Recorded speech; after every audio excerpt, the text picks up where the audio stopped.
Now, according to a study conducted in America, children aged between 11 and 15 who were taught to just avoid having sex altogether were less likely to go on to have intercourse than those taught about safe sex.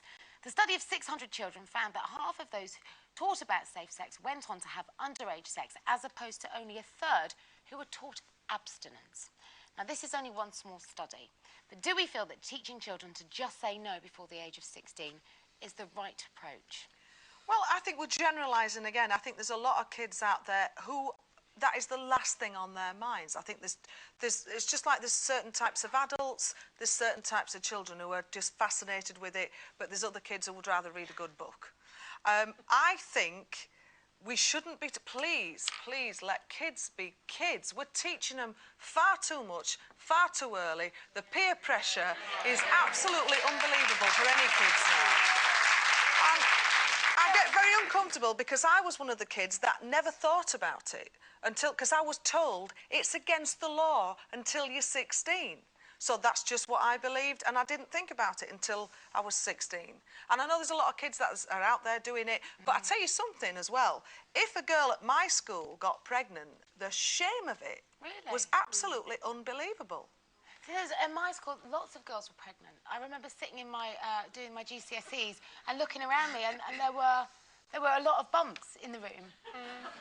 Yeah, it was quite commonplace. So I think, you know, and I was of that generation where we had the whole AIDS and HIV, and so really safe sex had to be on our agenda at school, and we were taught safe sex. Well, if you taught to say no, there won't be as many bumps in your classroom. You say that, Jane, and that's really, I mean, I get what you say. I wasn't one of those girls that wanted to have, you know, sex underage. I wanted to save myself for a relationship, and that was me. My best friends could have been totally different in their attitudes, and some of them were.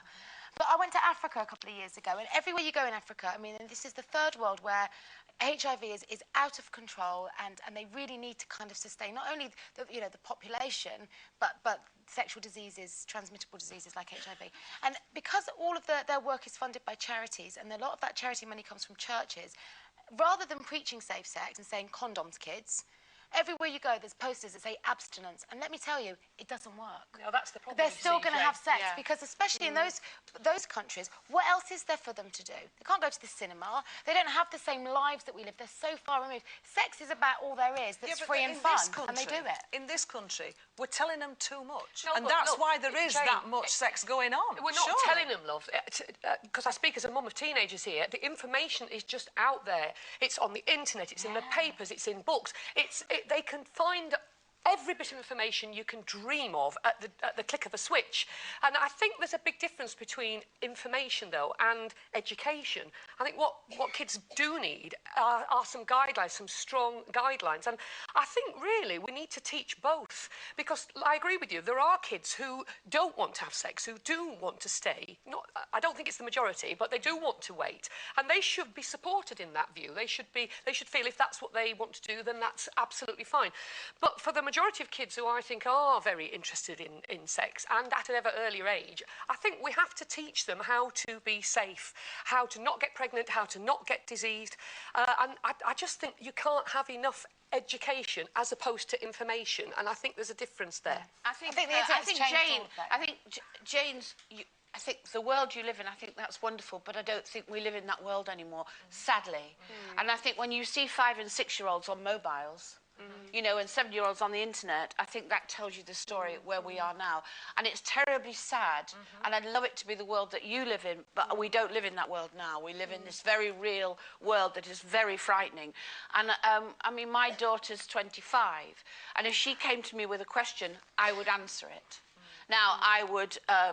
put it in a way that it wasn't too blatant, but I would actually answer the question, because if I didn't, she'd go what I used to call behind the bike sheds and get another answer which probably wasn't as nice.